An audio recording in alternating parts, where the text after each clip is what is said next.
comenzar esta clase de gases arteriales y equilibrio ácido-base.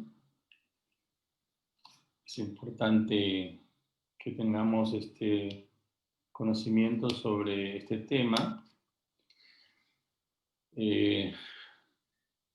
porque es importante cuando ejercemos la actividad médica tener conocimiento que en la sangre arterial, en los tejidos, existen estas moléculas que son importantes para el trabajo celular. Cualquier alteración de estas moléculas, iones, va a generar problemas a nivel de las proteínas o a nivel de nuestras neuronas. Por lo tanto, hay que tener en cuenta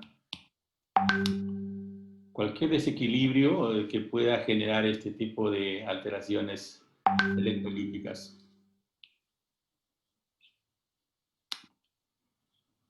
Entonces,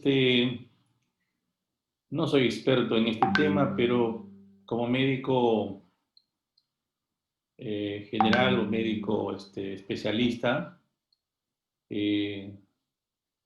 conozco algo sobre el tema y tenemos ahí algunos electrolitos que es importante conocerlos, memorizarlos, sobre todo porque son datos que hay que tenerlo en nuestro CPU a la hora de leer un AGA, ¿no? Entonces hay que saber, por supuesto, la concentración de sodio, la concentración de cloro, la concentración de bicarbonato, ¿no? Potasio, todo está en milimoles, litro, el calcio, el magnesio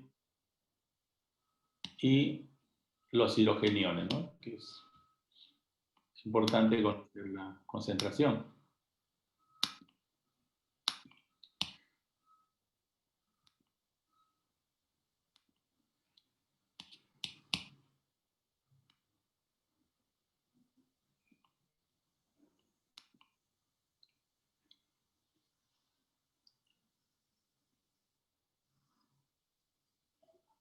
Normalmente estos electrolitos están en equilibrio, en un constante equilibrio, ¿no es cierto?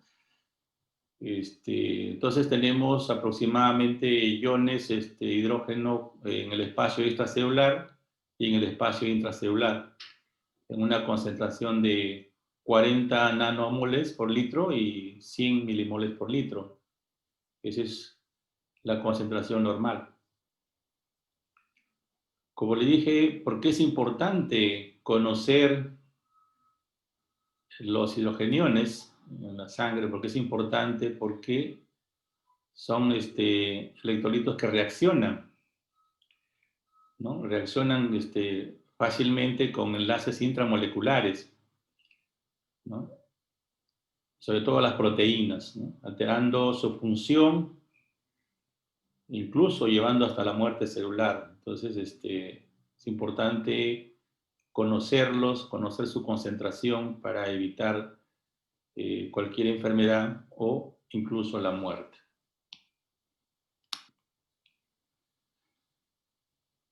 El pH, ¿no? Que es el potencial de iones, ¿no? Los iones hidrógeno son los que dan el pH. Dice, la fórmula pH es igual a menos logaritmo 0,000000398. Lo normal que tenemos que conocer nosotros es que el pH es 7.4. ¿no? Ese es nuestro pH normal. Ese valor hay que memorizarlo. Recordemos que hay ácidos en nuestro cuerpo, ¿no? Hay ácidos, sustancias ácidas, producto de nuestra alimentación, producto de los desechos celulares, ¿no? Del trabajo celular Y entonces podemos clasificar estos ácidos en volátiles, fijos y orgánicos, ¿no? Volátiles, se entiende aquellos ácidos que fácilmente son manejados por el pulmón, ¿no? Por lo que es el trabajo alveolar. Y es producto del metabolismo, por supuesto, del azúcar y de las grasas, ¿no? ¿no? Lo que trabaja la célula. Una concentración aproximada entre 15.000 a 20.000 milimoles litro día, ¿no? La concentración aproximada. Y los ácidos fijos, ¿no? Que es el producto del metabolismo de los aminoácidos, proteínas, aminoácidos, una producción diaria de 50 a 100 milimoles al día, y eso lo manejan los riñones, ¿no? Entonces, entre los pulmones y los riñones se manejan prácticamente estos ácidos que se producen en el cuerpo. También tenemos algunos ácidos orgánicos que comúnmente se van generando por el trabajo de la célula, como es el ácido láctico, el ácido pirúvico, el aceto acético, el hidroxibutírico, ¿no? Que se producen y se reutilizan. Frente a cualquier concentración de ácidos, ¿no? Por supuesto, inmediatamente se instalan mecanismos de defensa, ¿no? Se instalan mecanismos de defensa. Un segundito, por favor.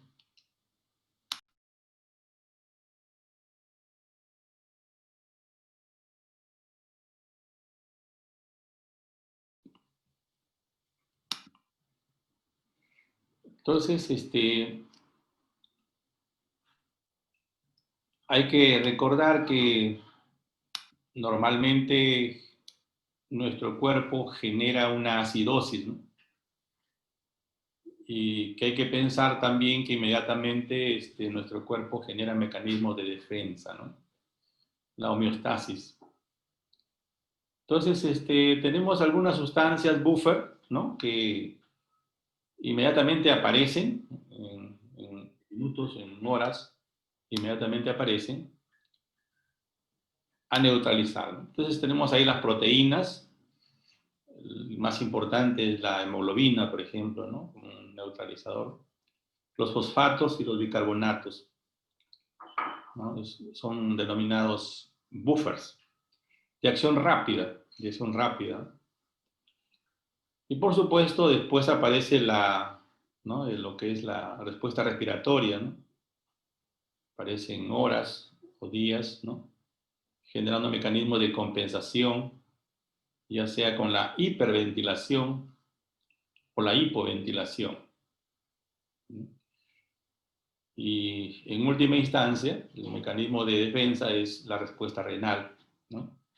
La parte ya más crónica, que compensa esta alteración del desequilibrio ácido-base.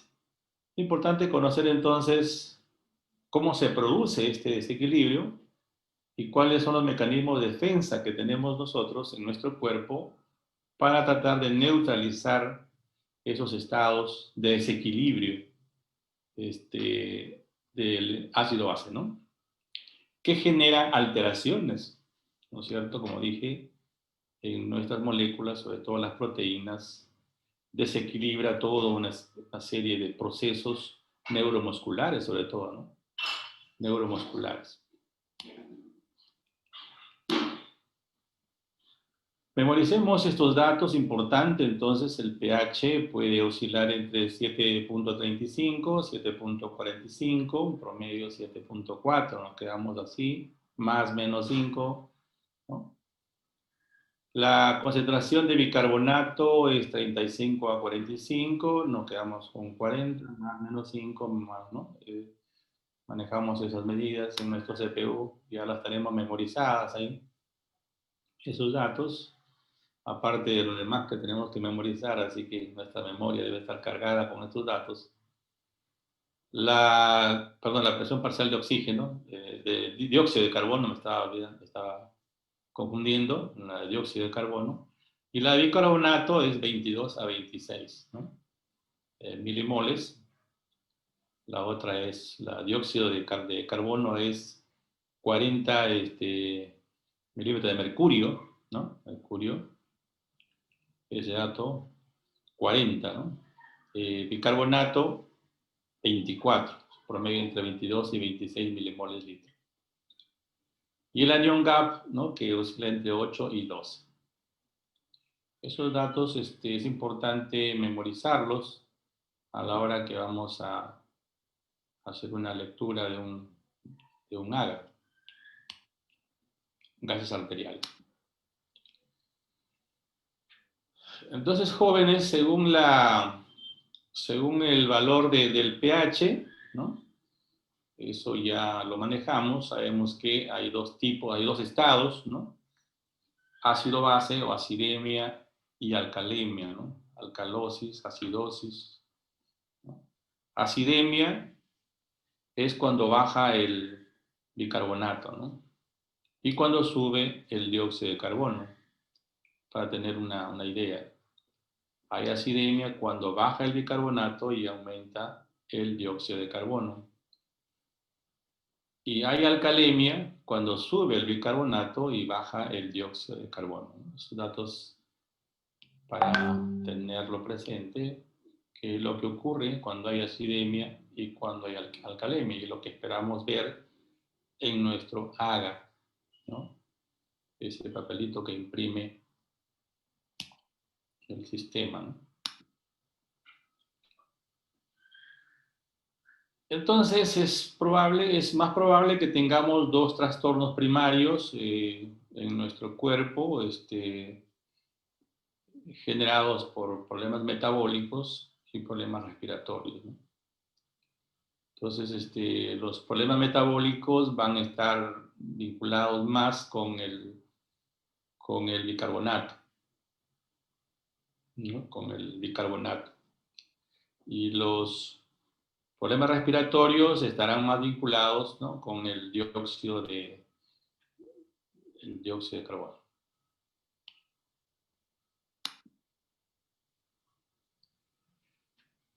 Entonces ahí tenemos, ¿no es cierto? Si disminuye el pH, ¿no? Por debajo de 7.35, se dice que hasta 6.8 puede bajar, pero más abajo de eso ya se presenta la muerte, ¿no? Es decir, no puede bajar mucho, ¿no? Entonces, hay acidemia cuando desciende el bicarbonato, ¿no? Y cuando aumenta el CO2, ¿no? Entonces hablamos de acidosis metabólica y acidosis respiratoria.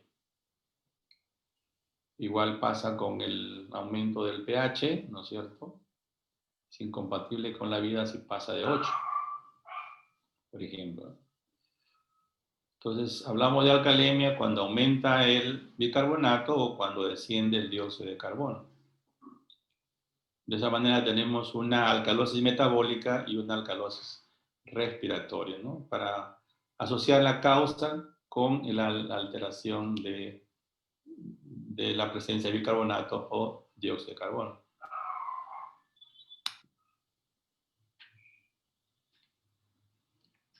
Estos trastornos primarios tienen mecanismos de compensación, como le dije, ¿no? Cuando desciende el bicarbonato, ¿no es cierto?, genera una acidosis metabólica, desciende, es compensado con un descenso del dióxido de carbono, por ejemplo, respiratorio. Cuando aumenta el bicarbonato, que es una alcalosis metabólica, es compensada con un aumento del dióxido de carbono generado por la parte respiratoria. Entonces son mecanismos de compensación que ocurren en horas, ¿no? En horas. Igual cuando el proceso de estado metabólico, ¿no es cierto?, aumenta el dióxido de carbono, que es una acidosis respiratoria, aumenta el bicarbonato, ¿no? Cuando hay problemas de tipo respiratorio, ¿no es cierto?, sabemos que va a la inversa, ¿no? En este caso aumenta el bicarbonato. Cuando desciende el dióxido de carbono, generando una alcalosis respiratoria, es compensado con una disminución también del bicarbonato en la sangre. Esos mecanismos de compensación que ocurren en horas, ¿no? Para tener una idea general, ¿no es cierto?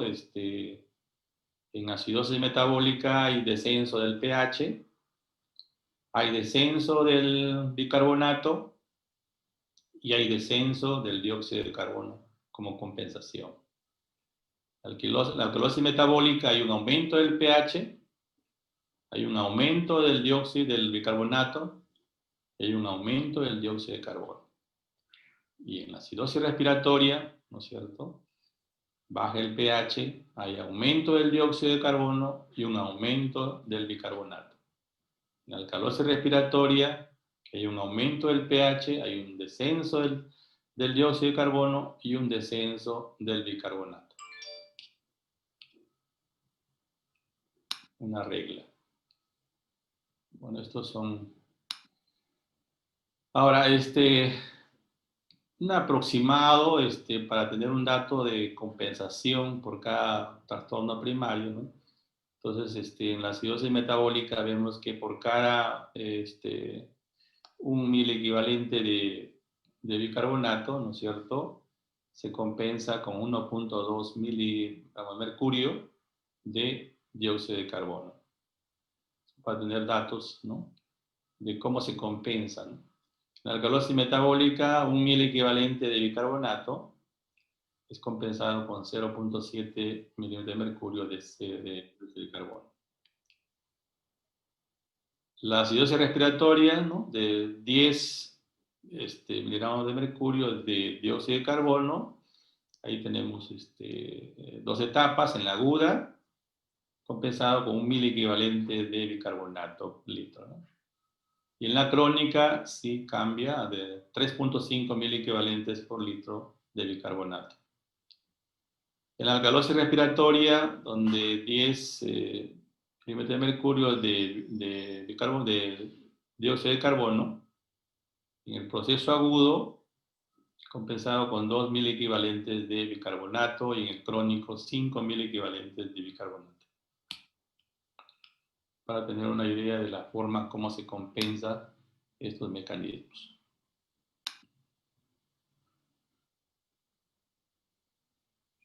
Entonces, pH 7.4, ¿no? Acidemia menor de 7.35, normal, y alcalemia pH 7.45. Entonces, tenemos ahí que si vemos que hay un descenso del pH, una acidemia, ¿no es cierto?, tenemos que ver cómo está el bicarbonato, ¿no?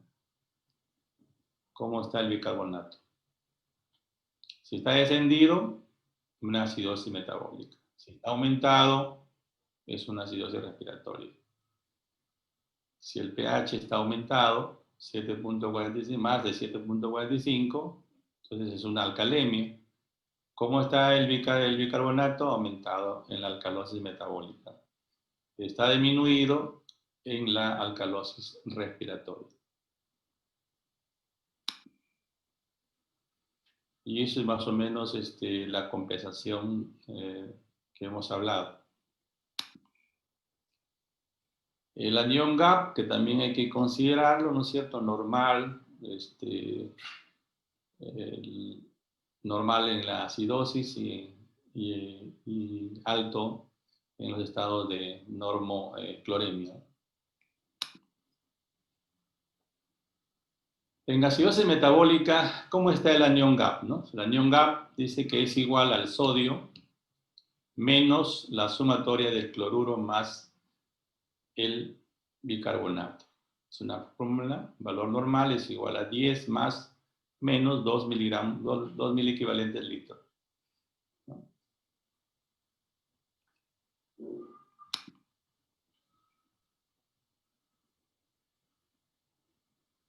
En acidosis metabólica con GAP alto, ¿no? Vamos a ver, hay que corregir, en este caso, el bicarbonato está corregido, perdón, ¿no? El bicarbonato es igual a bicarbonato más o menos el AGA12, ¿no? Y ahí tenemos el bicarbonato menor de 22, acidosis metabólica con AGA normal, con GAP normal, perdón, y bicarbonato mayor de 26 en alcalosis metabólica. Ahí tenemos un ejemplo, ¿no? Un ejemplo que encontremos en el AGA, un pH de 7.22,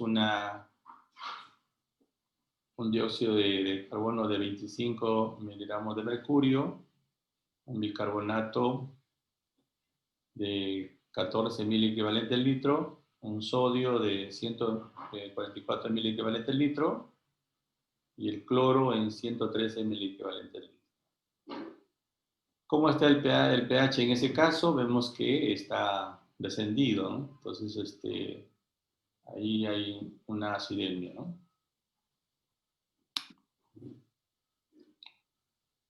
Entonces, hay que ver, está descendido y se explica ahí que está disminuido el dióxido el bicarbonato, ¿no? Y está aumentado el dióxido de carbono. Entonces, se trata de una acidosis metabólica.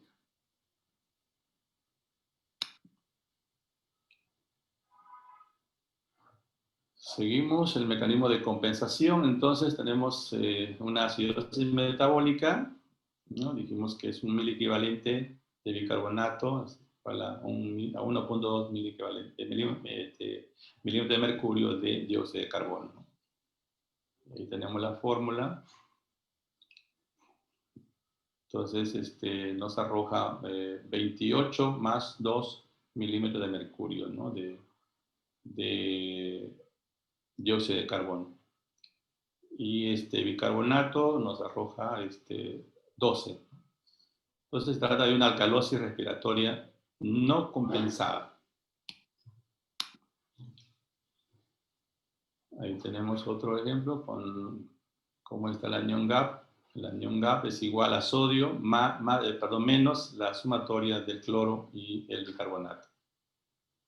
Entonces arroja un anión GAP de 17 mil equivalentes. Acidosis metabólica, en este caso está por encima de 12, es un anión GAP alto.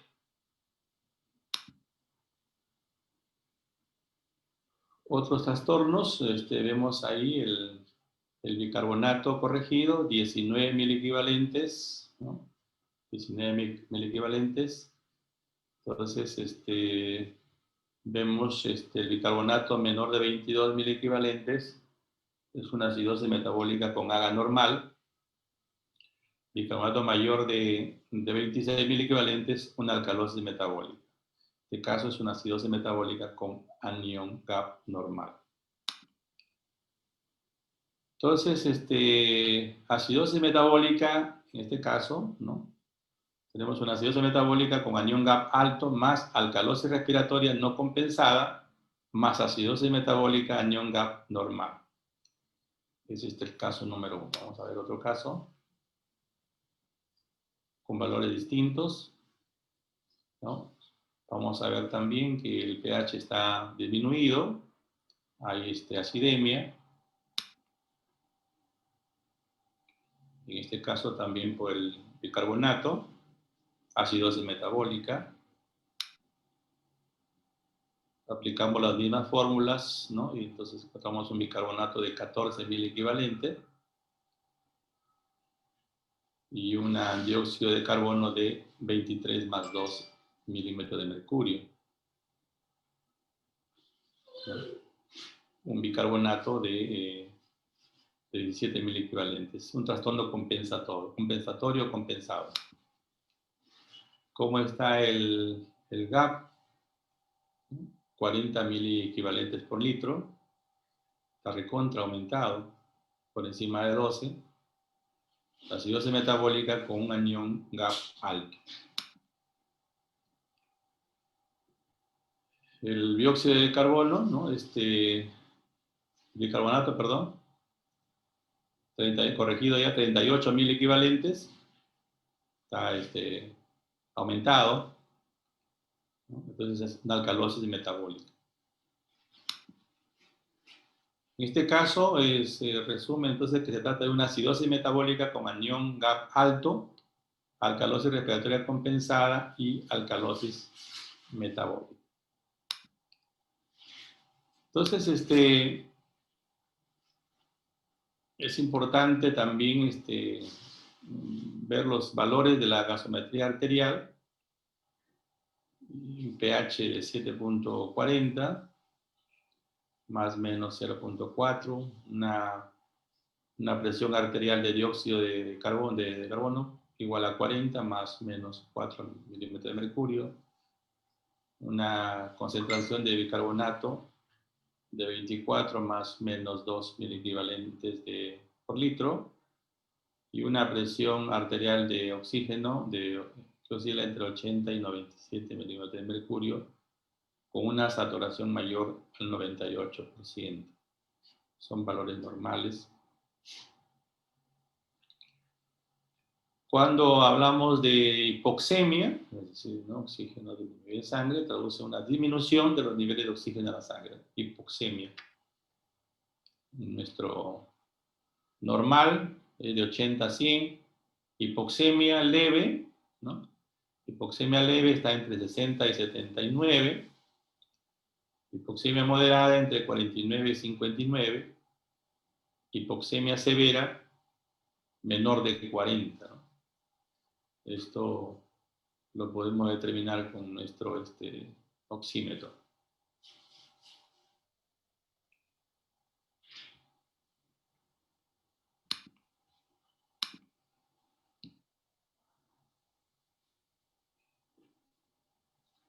¿Cuándo está el paciente en hipoxemia? Cuando hay insuficiencia respiratoria aguda, ¿no? Lo que se conoce como IRA, insuficiencia respiratoria aguda, con una presión arterial de oxígeno menor de 60 milímetros de mercurio. ¿Qué tipo de insuficiencia renal? Presión arterial de CO2 normal o menos de 50 milímetros de mercurio, tipo 1. Tipo 1. IRA tipo 1. Y el IRA tipo 2 es cuando la presión arterial de dióxido de carbono es igual o mayor a 50 milímetros de mercurio. Son datos a tener en cuenta para clasificar los IRAs.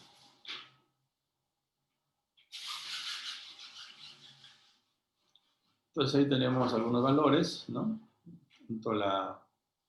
La hipoxémica tipo 1, sus valores, ya sea de la concentración de oxígeno y la de dióxido de carbono.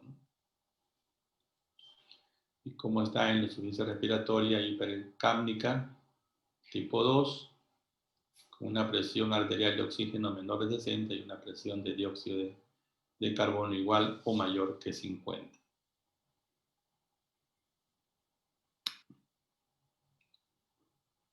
Son los gradientes alveolares, ¿no? Gradiente alveolo arterial, para hablar de normal, hipoventilación o aumentada.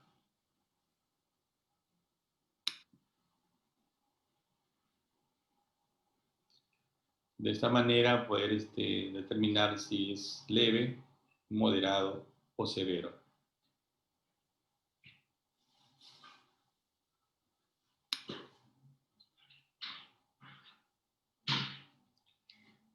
Caso clínico, paciente varón de 52 años, diabético, ¿no? Diabético, ingresa por emergencia por presentar tos, expectoración purulenta, disnea, ¿no? Tirajes y fiebre. Está hablando de un caso de un problema respiratorio, ¿no? Que está presentando el paciente. Tos, expectoración purulenta, disnea, tirajes. Tirajes, cuando aparece el tiraje, quiere decir que la saturación de oxígeno es bastante grave, ¿no?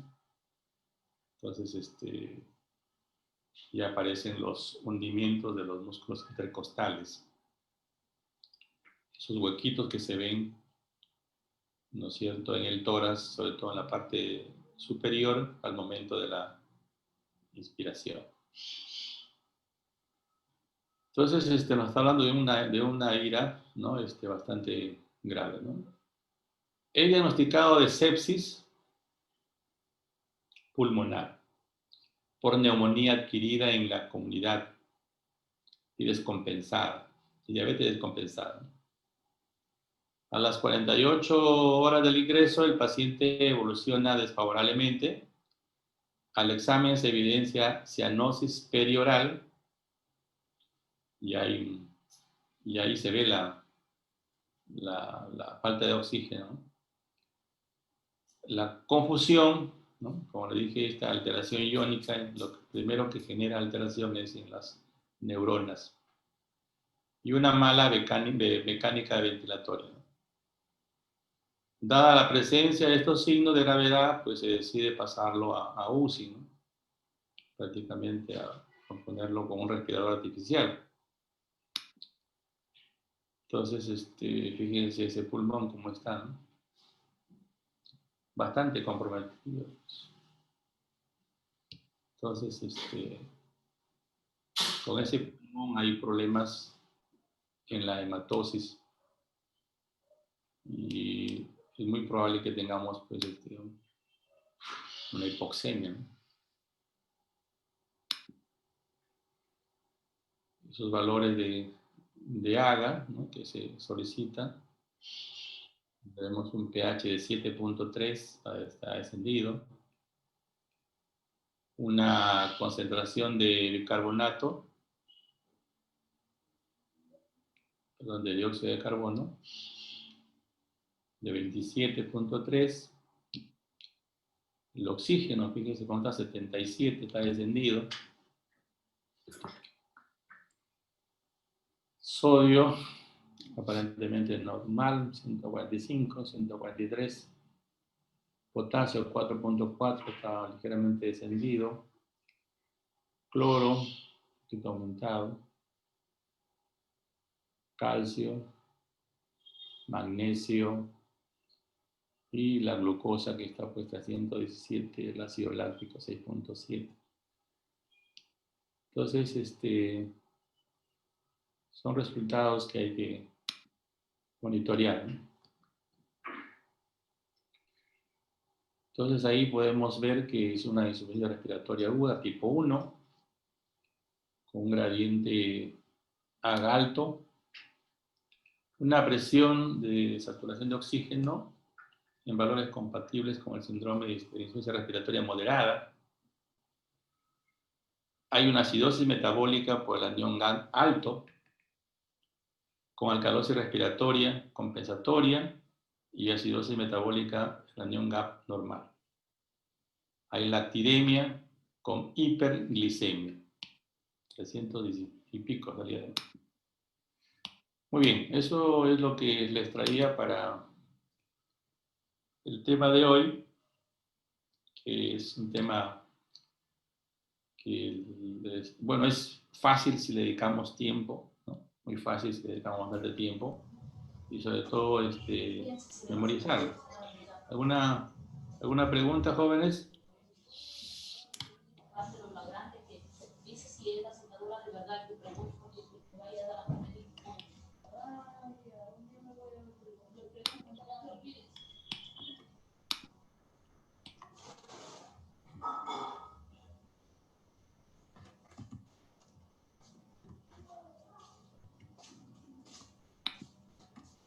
¿Llegó el internet? Bien. Si no tenemos ninguna preguntita, nos vemos mañana, la noche. Claro, doctor. ¿Sí? Hola. Sí, doctor. Nos vemos mañana entonces, ¿ya? La noche, ¿ya? Gracias. Hasta mañana. Hasta mañana, doctor. Gracias.